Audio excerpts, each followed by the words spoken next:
예수 믿는 것이 무엇입니까? 예수님을 믿는다는 것은 구원받는다라는 것이거든요. 구원받았다는 것은 천국을 얻었다라는 것입니다. 그런데 우리가 살아가는 것을 보면 천국은 보이지도 않고 천국은 느껴지지도 않고 때로는 지옥처럼 살 때가 있습니다. 삶이 지옥이 되어서는 안 되는데, 그런데 우리는 때로는 그렇게 살아갈 때가 있습니다. 그러니까 예수님 믿는 것이, 예수님 믿으면 구원받는다, 예수님 믿으면 행복하다, 예수님 믿으면 천국 간다, 아니 예수님 믿으면 복받는다, 뭐 다양한 이야기들을 하지만 근데 그렇게 살지 못하는 사람들이 많이 있죠. 무엇 때문일까요? 왜 우리가 이렇게 천국처럼 살아가지 못할까요? 가난해서 그럴까요? 병들어서 그럴까요? 삶이 지옥 같아서 그럴까요?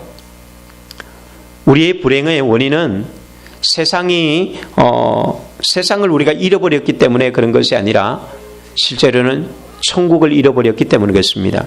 우리가 조금 전에 불렀던 찬양, 내 영혼이 은총 입어 중한 재짐 벗고 보니 높은 산이 거친들이 소막이나 궁궐이나 내 주 예수 모신 곳이 그 어디나 하늘나라.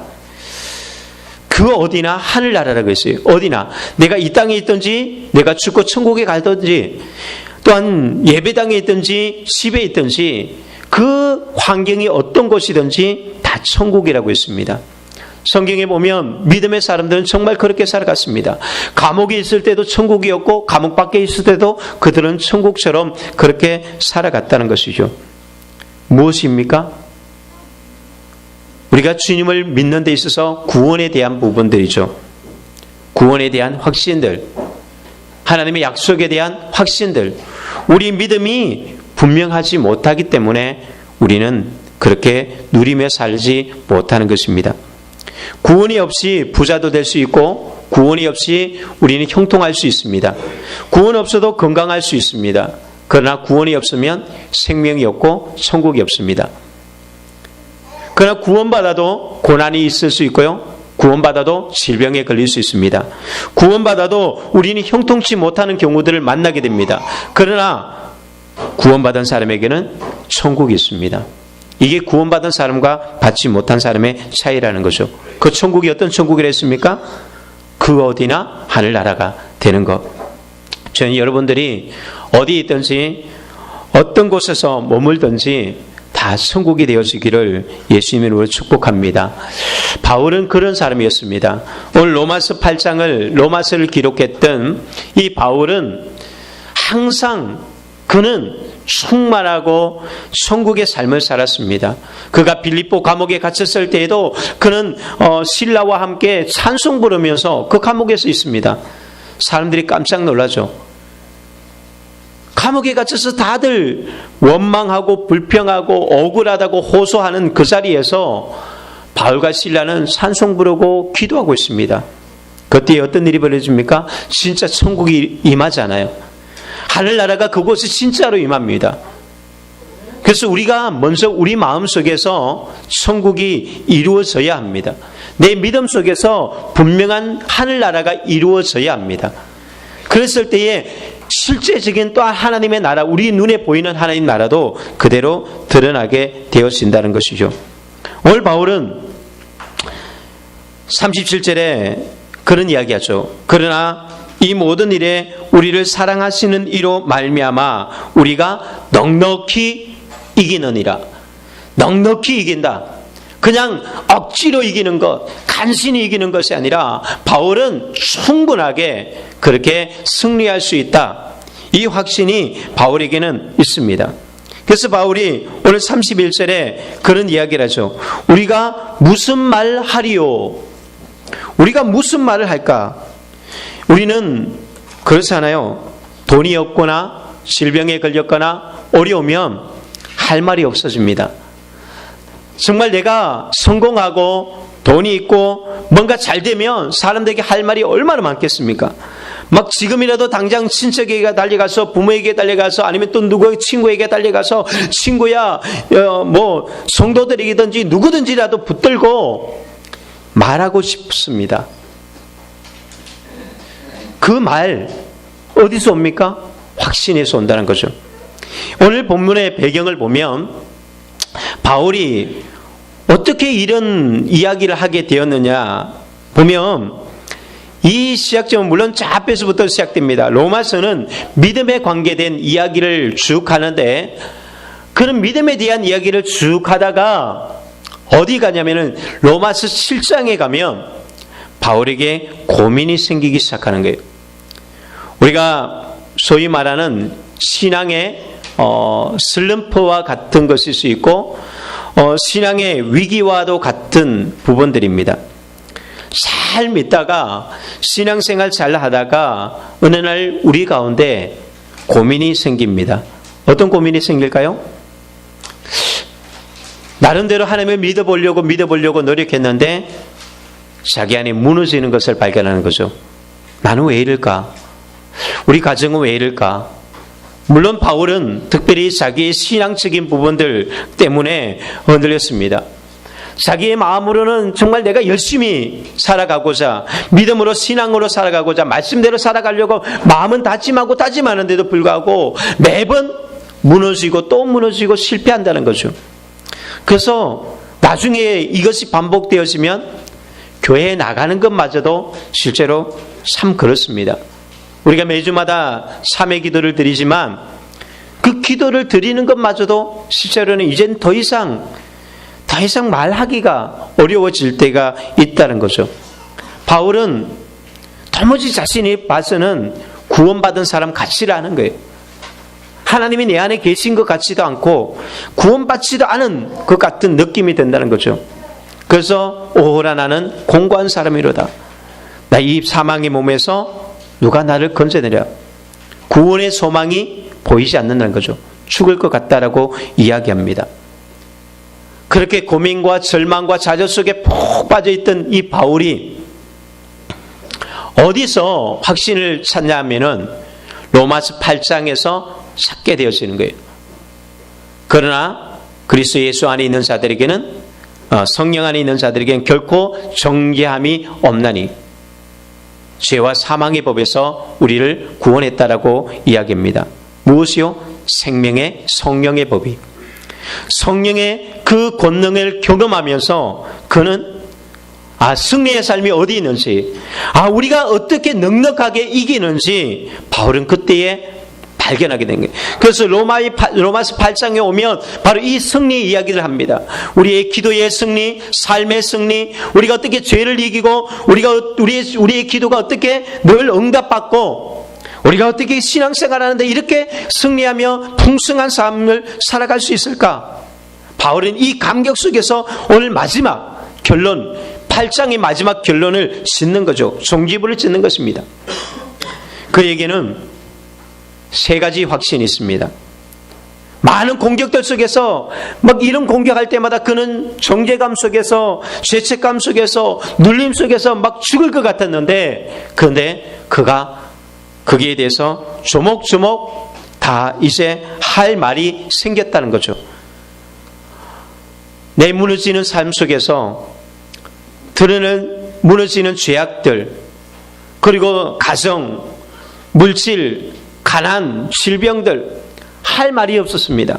막 공격해오면 그래 네가 예수 믿어서 뭐가 나아졌는데 너 예수 믿는다고 그러면서 너는 맨날 네가 뭐 잘난 게 뭐가 있어? 뭐 복받은 게 뭐가 있어? 막 온갖 것으로 공격하면 네가 뭐 도덕적으로 나보다 더 낫냐? 너 맨날 예수 믿는다면서 맨날 그런 죄 짓고 너는 예수 믿는다면서 왜 맨날 그렇게 지지로 궁상맞게 살아가고 너는 예수 믿는다면서도 왜 너네 가정은 그렇고 할 말이 없었습니다. 정말 죽을 것 같은 것이죠. 그래서 사람들은 이런 공격들, 사람들이 정죄하고 사람들이 공격할 때에 견디지 못해서 자살이라는 것을 선택하게 되었습니다. 그런데 바울은 이제 알게 됐던 거죠. 우리가 무슨 말 하리요? 이제는 바울이 분명하게 할 말이 생겼습니다. 이 놀라운 은혜를 무엇으로 표현하겠느냐? 오히려 그는 하고 싶은 말이 막 하나님의 놀라운 은혜를 발견하고 나니까 이걸 어떻게 표현하면 좋을까? 그게 오늘 31절의 이야기입니다.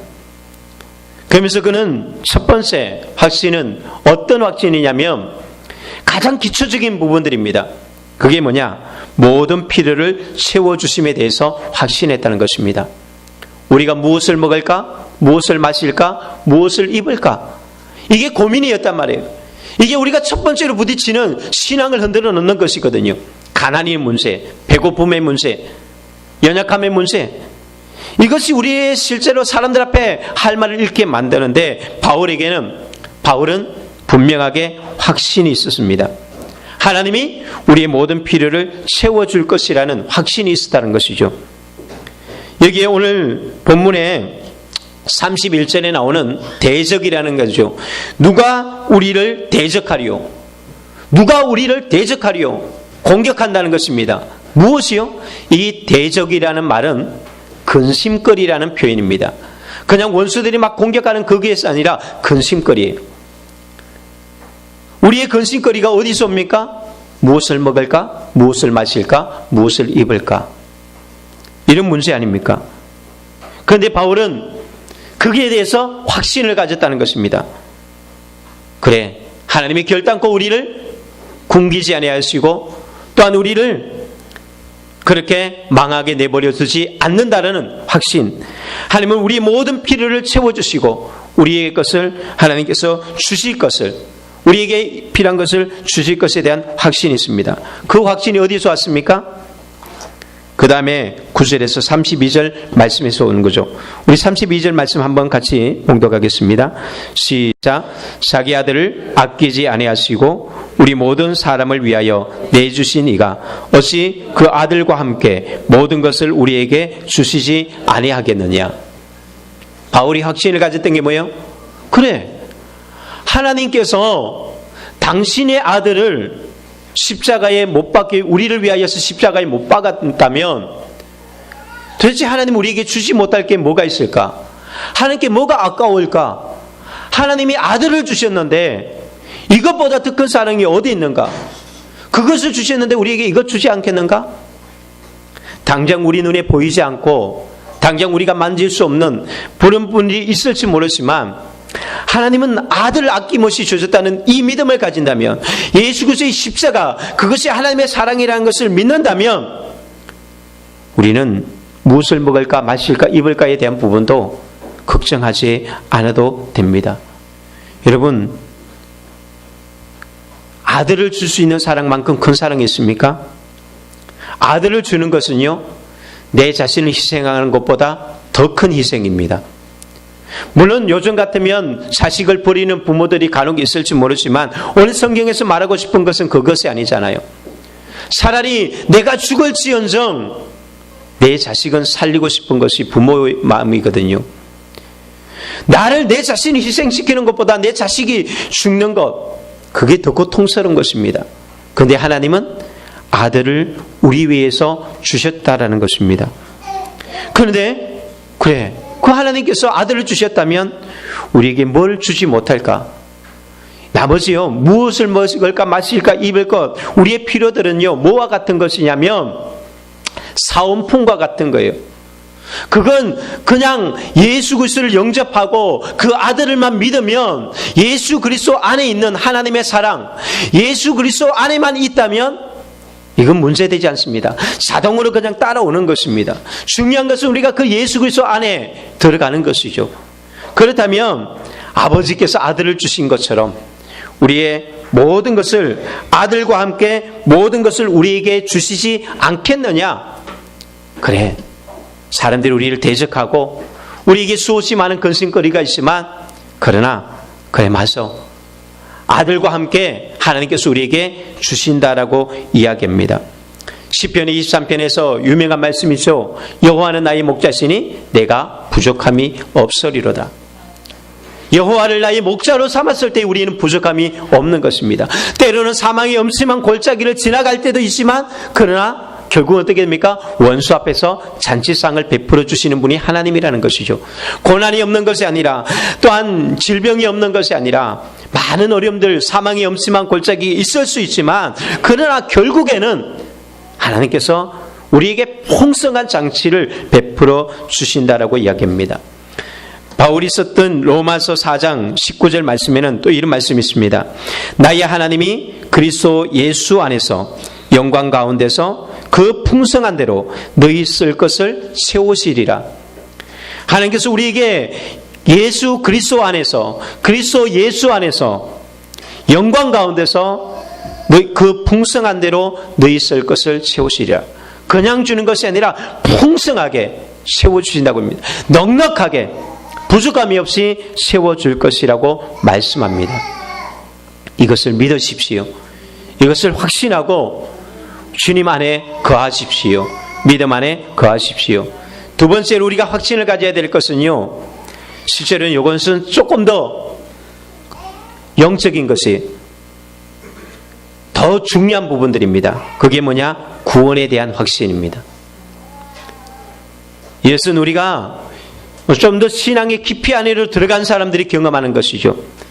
실제로 우리의 필요들이라는 것은 가장 우리에게 일차적인 부분들일 수 있지만, 그러나 이것을 뛰어넘어서 믿음 안으로 들어가고 조금 더 영적 안으로 들어가고 나면 두 번째 고민이 생기는 거죠. 무엇입니까? 죄에 대한 부분들입니다. 우리의 신앙을 흔들어 놓는 두 번째가 무엇이냐? 죄라는 것이죠. 그래서 여기 보면 3절 34절에 보면 누가 능히 하나님께 택하신 자들을 고발하리요. 왜 고발합니까? 문제가 있으니까 고발하는 거죠. 우리의 허물들, 우리의 실수들, 우리의 실패들, 여기에 대해서 누군가가 고발한다는 거죠. 34절에 보면 누가 정죄하리요. 죄를 지었으니까 정죄하는 것 아닙니까? 죄가 없는데 정죄한다는 이야기가 아닙니다. 분명히 우리가 실수하고 실패하고 죄를 범했습니다. 그럼에도 불구하고 바울은 얼마나 당당한지, 그래, 너희들이 나의 실수와 실패와 나의 죄에 대해서 정죄하지. 그러나 바울에게는 확신이 있습니다. 어떤 확신이 있느냐? 하나님의 용서에 대한 확신이 있는 것이죠. 여기 보면 세 가지가 나옵니다. 34절에 보면 죽으실 뿐 아니라 다시 살아나신 이는 그리스도 예수시니 그는 하나님의 우편에 계신 자요 우리를 위하여 간구하시는 자니라. 여기에 세 가지가 나오는데 첫 번째가 바로 십자가에 대한 확신을 가지라는 것이죠. 십자가는 무엇입니까? 우리의 죄를 사하기 위해서 주님께서 친히 못 박히신 것입니다. 주님께서 십자가에 우리 죄의 문제를 해결해 놓았다. 그렇기 때문에 더 이상 우리를 정죄하지 못한다. 그리고 두 번째로는 부활에 다시 사신, 다시 살아나신 그리스도 예수. 그것은 무엇을 이야기합니까? 단순하게 십자가에서 그 용서함에서 끝나는 것이 아니라 우리를 거듭난 존재로 사망에서 생명으로 옮겼다는 것입니다. 더 이상 우리가 과거에 매이지 않고 저주에 매여 있는 인생이 아니라 이제는 축복의 인생, 승리의 인생이 되게 만들어줬던 이것이 부활 사건이에요. 용서로 끝난다면 우리는 늘 저주로 살아갈 수밖에 없습니다. 그러나 주님께서 우리에게 사망 권세에서 우리를 다시 일으켜 놓았다는 것이죠. 그래서 우리가 승리의 삶을 가능하게 만들어 놨습니다. 새 사람으로 완전히 바꾸어 놨습니다. 그것이 부활입니다. 그리고 세 번째, 예수님께서 보좌 우편에서 우리를 위하여서 간구하신다. 이거 왜 이게 필요할까요? 우린 또 넘어지거든요. 거듭났음에도 불구하고 하나님의 자녀가 되었고 의롭다. 33절에 의롭다 하시니 하나님께 칭히 의롭다 하심을 받았지만 너는 내 아들이야, 너는 내 백성이야, 너는 천국 백성이야 라고 받았지만 여전히 우리는 넘어집니다. 그럼에도 불구하고 우리가 구원받을 수 있는 이유가 무엇입니까? 예수님께서도 지금까지도 우리를 위해서 중보하고 있기 때문에 우리를 대신해서 하나님께 계속해서 하나님 나를 봐서 용서해 주십시오. 나를 봐서 용서해 주십시오. 이것이 주님께서 우리를 위해서 기도하는 것입니다. 그러기에 우리가 세 가지 우리가 가져야 될 구원의 확신이 있는데 이 구원의 확신은 세 가지. 십자가를 통해서 용서받음에 대한 확신. 두 번째, 예수 그리스도의 부활을 통해서 내가 의롭게 되었고 새롭게 되었음에 대해서는 확신을 가지고, 세 번째로는 여전히 주님께서 우리를 놓지 아니하시고 우리를 위해서 친히 강구하고 계시다는, 내가 하나님의 자녀됨, 백성임을 분명하게 확신을 가지고 살아가라고 이야기합니다. 이 정죄는 누구로부터 옵니까? 마귀로부터 오는 것이거든요. 마귀가 우리를 끊임없이 무너뜨리는 정죄이기 때문에 바로 이 마귀의 공격으로부터 이기는 비결, 마귀의 유혹으로부터 이기는 비결, 그것은 바로 이 세 가지가 확신을 가지고 나갈 때에, 우리가 구원의 확신을 가질 때에, 그때에 우리는 여기에 흔들리지 않을 수 있습니다. 사단은 끊임없이 우리에게 공격해 옵니다. 고발하기도 하고 정죄를 하겠죠. 그런데 하나님이 뭐라고 합니까? 얘 내 아들이야. 왜 내가 선택해서, 오늘 보면 하나님께서 택하신 자들을 하나님이 선택했습니다. 그런데 하나님이 선택하고 하나님이 잘못했는데 왜 남들이 얘 얼굴도 못생겼는데 어떻게 당신 아들이 됩니까? 얘 공부도 못하는데 어떻게 당신 아들이 됩니까? 그거 누가 뭐 그렇게 말할 수 있습니까? 아무도 그런 이야기를 할 수 없습니다. 왜? 그래, 그래도 내 자식이야. 너에게는 공부 못하는 자식, 너에게는 못생긴 자식, 너에게는 말썽꾸러기고, 너에게는 죄 짓는 자리고, 네가 봐서는 저놈은 살인마고, 네가 봐서는 저놈은 강도라 할지라도 그래도 얘는 내 자식이야. 누가 뭐라고 하겠습니까? 아무도 여기에 대해서 할 말이 없다는 것입니다. 이게 구원의 확신이. 내가 다 갚았어. 제가 지은 모든 죄들을 내가 다 갚았어. 왜 네가 그러는 거야? 할 말이 없어지는 거죠. 다 갚았다는데 뭐 더 이상 거기에 대해서 왈가왈부할 수 있습니까? 우리가 보험을 들면 사고가 났을 때에 어떻게 됩니까? 보험 처리로 다 끝나버립니다. 그럼 보험회사가 다 알아서 해주는 것처럼 하나님께서 우리가 연약하고 또 실수하고 넘어지지만 하나님께서 우리의 죄를 해결해 주십니다. 물론 그렇기 때문에 죄에 대해서 그냥 그래 이제는 내가 무슨 짓을 해도 하나님이 다 받아주실 거야. 이게 바로 소위 말하는 구원파들이에요. 구원파들은 자기들이 무슨 짓을 해도 죄가 아니라고 생각합니다. 더 이상 이제는 우리가 여기 이 말씀을 가지고 곡해하기를, 그래서 자기들 마음대로 살아가는 거예요. 그리고는 죄가 없다라고 이야기해버린 거죠. 그것은 아닙니다. 죄에서 용서함 받은 사람들이 하나님이 우리에게 하신 일은 부활을 통하여서 거듭나게 만들었고, 그리고 우리 아이금 신실하게 쓸 수 있도록 예수님께서 후원해 주십니다. 왜? 당신의 자녀이기 때문에. 그냥 용서하는 것으로 끝나는 것이 아니라 우리가 승리할 수 있도록 예수님께서 계속해서 우리를 위해서 중보 기도하시고 도와주시고 성령을 보혜사 성령을 보내주셔서 우리를 하여금 그 죄에서 이길 수 있는 힘을 주셨다는 거죠. 바울이 성령을 통해서 확신하게 됐던 것이 바로 이것입니다. 내 혼자로는 안 됐는데 예수님이 나에게 성령을 보내주셨구나. 그래서 우리가 승리할 수 있구나 라는 것을 알게 됐다는 거죠. 그러면서 바울은 결국 무엇을 확신합니까? 최후 승리를 확신했다는 것이죠. 하나님께서 우리의 모든 필요를, 이 땅에 살아가는 필요를 채워주실 것이고, 두 번째로는 우리가 때로는 범죄하고 넘어지지만 그럼에도 불구하고 우리가 하나님의 자녀됨, 우리가 의롭게 됨, 구원에 대한 확신, 그리고 그러기에 우리는 결국은 승리할 수 있다. 이 승리의 확신은 무엇입니까? 하나님의 사랑에서 끊을 수 없어진다. 내가 범죄하고 넘어졌을 때 그래 내 범죄 때문에 끊어지면 어떻게 되지? 이 하나님과의 관계가 단절되어지면 어떻게 되지? 그러나 걱정하지 않아도 된다는 것입니다. 가장 이 부분이 이제 최종적인 부분이죠. 다 물질도 오고 건강이 회복되어지고 그리고 예수님이 십자가에 죽었지만 용서는 받았는데 마지막 가서는 이 부분들 하나님과의 관계까지 들어갑니다. 이게 신앙의 가장 깊은 단계일 수 있습니다. 우리가 가장 두려워해야 될 것은요, 배고픔에 대한 두려움이 아닙니다. 우리가 가장 두려워해야 될 것은 단순하게 내가 실수를 얼마나 하느냐 이게 아닙니다. 진짜 두려워해야 될 것은요, 하나님과의 관계입니다. 이 관계가 끊어지면 어떻게 될 것인가? 예수님께서 십자가에 못 박히실 때에 가장 고통스러웠던 것이 바로 이것이었습니다. 사람들이 침을 뱉고 채찍을 때리고 또한 조롱을 하고 온갖 모욕을 해도 주님은 거기에 대해서 어떤 것도 대꾸하지 않았습니다. 반응하지 않았습니다. 오히려 그들을 용서하고 그 십자가 위에서마저도 당신의 사랑을 다 베푸셨던 주님이지만, 근데 주님은 십자가에서 단 한 번 절규했던 적이 있습니다. 그것이 바로 하나님이 자신에게서 떨어져 나간 것처럼 느껴질 때, 엘리 엘리 라마 사박다니, 나의 하나님 나의 하나님 어찌하여 나를 버리시나이까. 주님께서 하늘을 향해서 외쳤던 하나님과의 단절, 하나님과의 단절되는 순간에 우리의 모든 것이 다 끝나버립니다. 구원도 축복도 어떤 것도 우리에게 오지 않거든요. 그런데 놀라운 것은요, 오늘 성경에서 바울이 확신하게 된 건 뭐냐면 어느 누구도 이 사랑을 끊을 수 없다는 확신입니다. 그런데 구약에는 안 그랬거든요. 구약에는 하나님이 잠시 썼다가도 버려버렸거든요.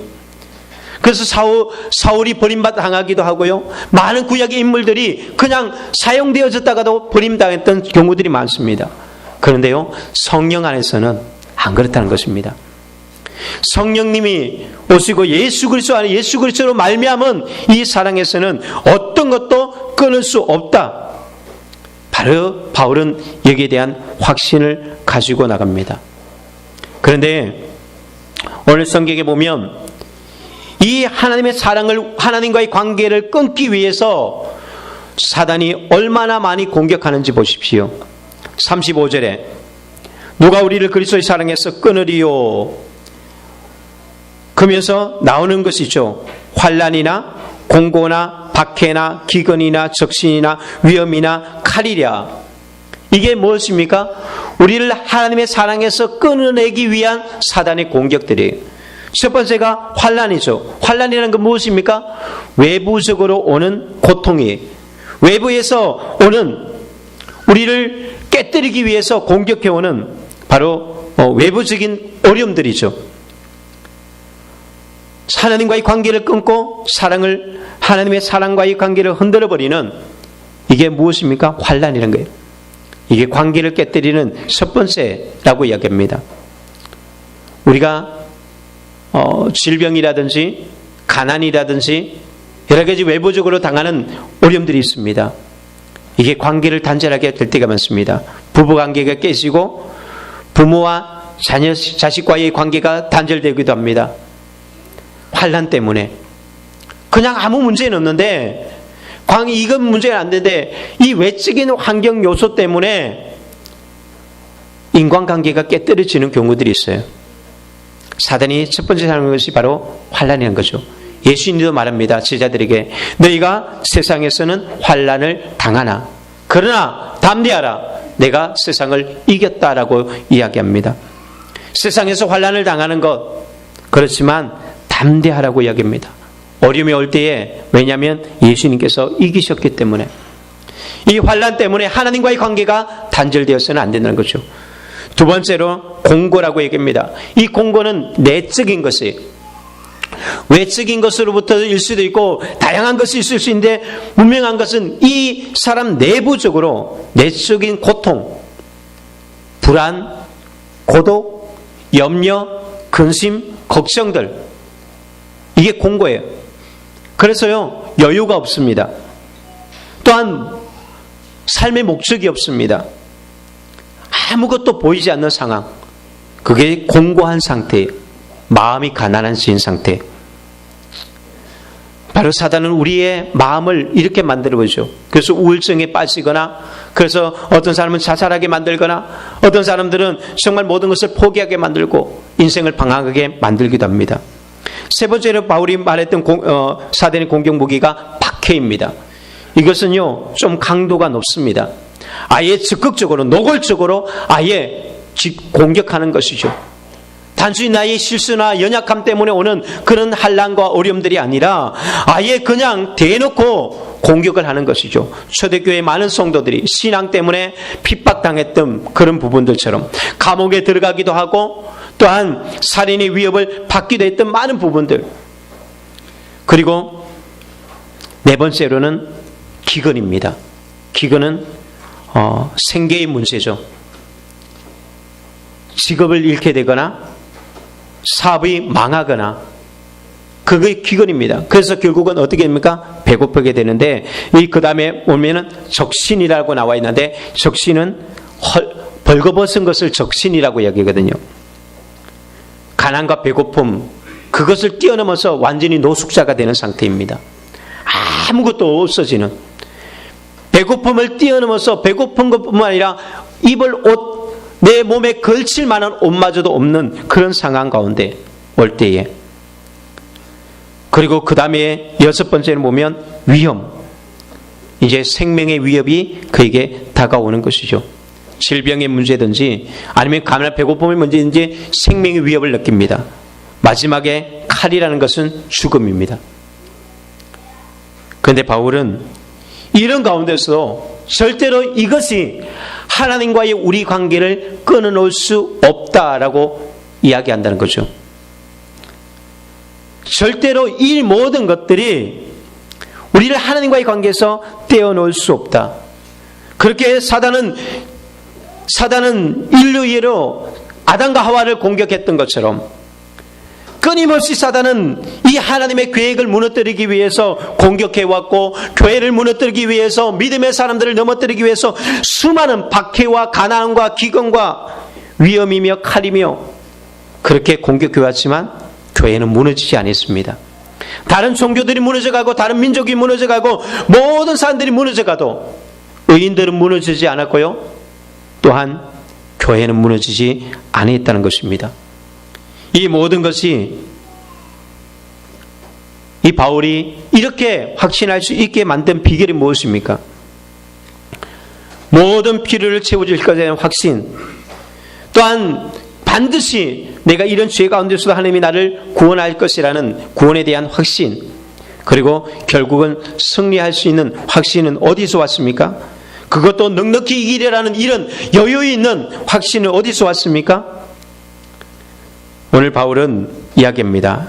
이 모든 것이 37절 함께 읽겠습니다. 37절 시작. 그러나 이 모든 일에 우리를 사랑하시는 이로 말미암아 우리가 넉넉히 이기느니라.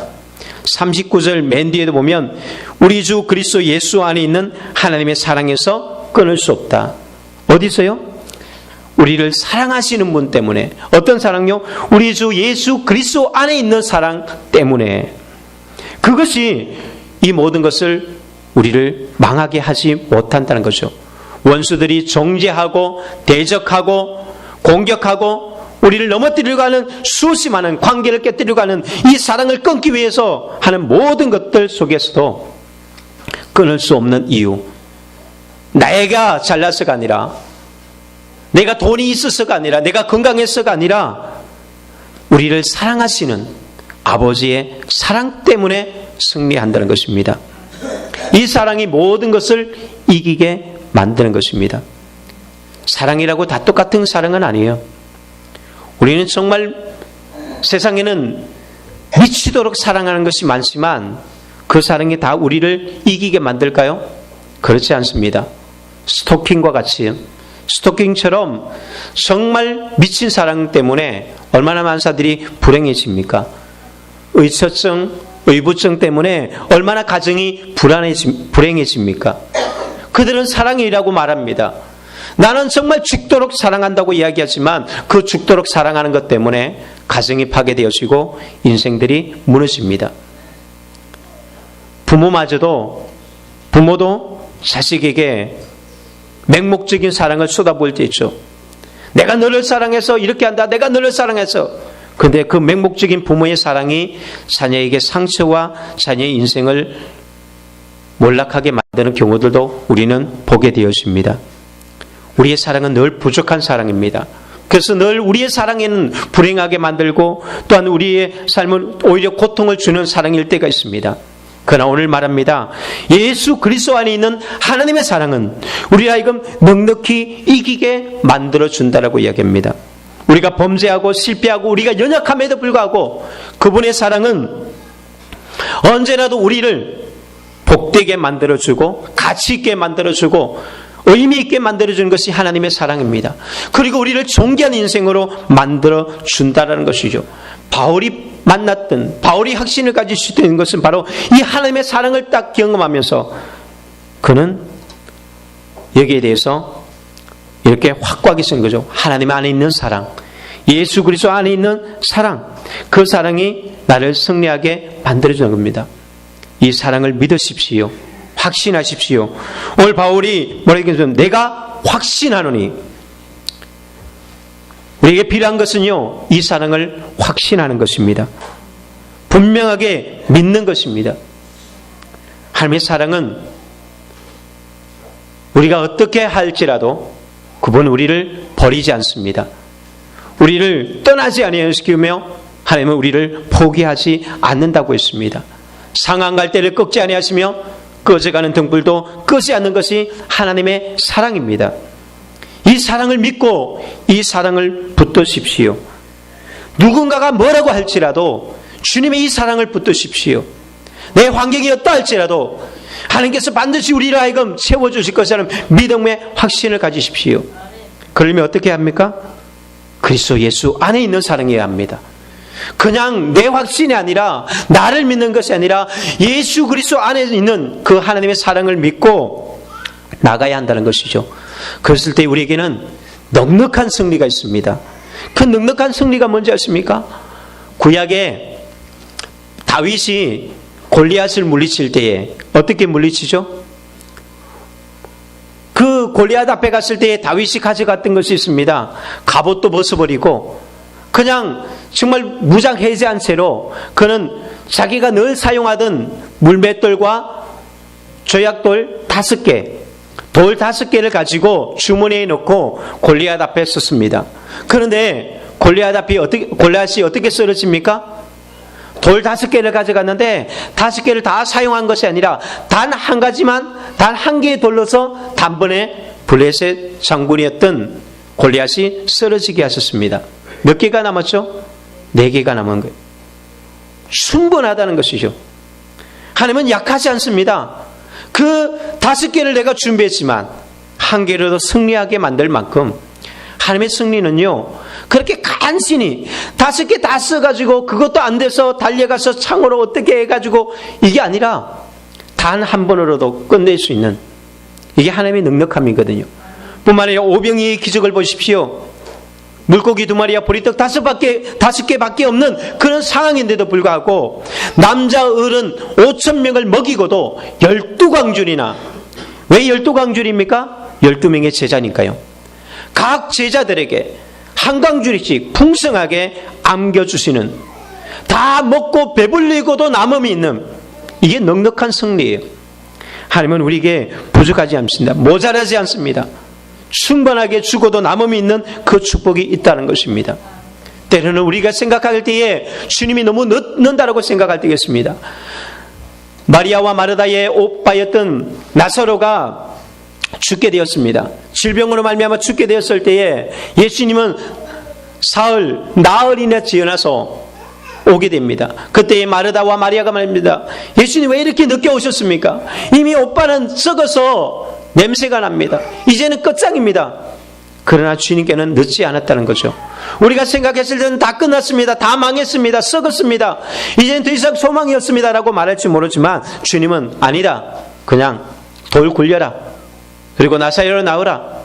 언제라도 주님이 오시면 다 죽음도 살아나고 그 사업의 부도가 났다가도 일어나게 되어지는 것이고, 모든 것이 다 잃어버려도 노숙자의 삶으로 전락했던 사람도 다시 재개해서 하나님께서 그 사람을 그렇게 기업을 세우고 가정을 다시 세워나갑니다. 우리가 생각할 때는 늘 부족한 것 같고, 이까지 것 가지고 요거 가지고 무엇을 하겠습니까? 아니 물맷돌 5개 가지고 어떻게 승리하겠습니까? 전쟁을 하는데 주님 너무 늦는 것 같습니다. 그때 가면 이제 끝납니다. 지금 하셔야 됩니다 라고 말할지 모르지만 주님 말합니다. 우리를 사랑하시는 분 때문에 넉넉하게 이긴다. 여유 있다. 조급해하지 말아라. 걱정하지 말아라. 네가 필요한 것은 주님 그리스도의 사랑 안에 거하는 것이다. 그분의 사랑 안에 거한다면 분명하다라고 우리에게 이야기합니다. 여러분, 살아가는 현실이 너무나 어렵습니까? 물질적인 부분들이나 또한 때로는 관계들이나 살아가는 현실, 내가 매일마다 부딪히는 현실이 어렵습니까? 때로는 신앙생활 잘하고 싶은데 늘 죄에 빠져서 죄에 대한 고민들 속에 빠져 있진 않습니까? 미래가 불안해서 미래에 대해서 두려움이 있습니까? 염려와 근심이 있습니까? 오늘 사도 바울은 그렇게 다시 한 번 더 강조합니다. 내가 확신하노니 사망이나 생명이나 사나 내가 살든지 죽든지 그것이 상관이 없고, 또한 천사들이나 권세들이나, 이 천사는 뭐냐면 하늘의 일들이나 권세는 땅의 일입니다. 우리는 땅의 일들 때문에 고민할 때가 있잖아요. 그러나 하늘의 뜻만이 아니라 하나님의 일만, 영적인 일만이 아니라 땅의 일들, 이것 또한 현재 일이나 장래 일이나, 이게 무엇입니까? 지금이나 앞으로 미래나 하나님의 사랑은 변함이 없다라고 이야기합니다. 걱정하지 않아도 된다라고 이야기하고 있습니다. 그런데 이 확신을 어디서 가졌습니까? 바울이 로마서 8장 1절 2절에서 이 확신이 오게 된 겁니다. 그게 무엇입니까? 성령입니다. 성령을 통해서 이 확신이 오게 됐다는 거죠. 우리가 성령 충만을 받아야 되는 이유는 이것입니다. 이미 주님께서 우리에게 구원을 약속하셨고 축복을 약속하셨고 우리에게 모든 것을 약속하셨는데 왜 우리가 염려하고 두려워하고 아무것도 하지 못하고 있습니까? 성령 때문이에요. 내게 성령이 사라지는 순간에 우리는 불안해질 수밖에 없는 것입니다. 그러나 바울도 한때는 그렇지만, 그러므로 이제 그리스도 예수 안에 있는 자는 결코 정죄함이 없느니 이는 그리스도 예수 안에 있는 생명의 성령의 법이 죄와 사망의 법에서 너를 해방했다라고 이야기합니다. 생명의 성령의 법을 발견하는 순간 그에게는 확신이 넘쳤고 기쁨이 넘쳤고 찬송이 넘치게 되었습니다. 여러분, 우리가 성령이 있고 예수 그리스도 안에 있다면 확신하십시오. 두려워하지 마십시오. 넉넉하게 이깁니다. 반드시 승리하게 되는 줄로 믿습니다. 아멘.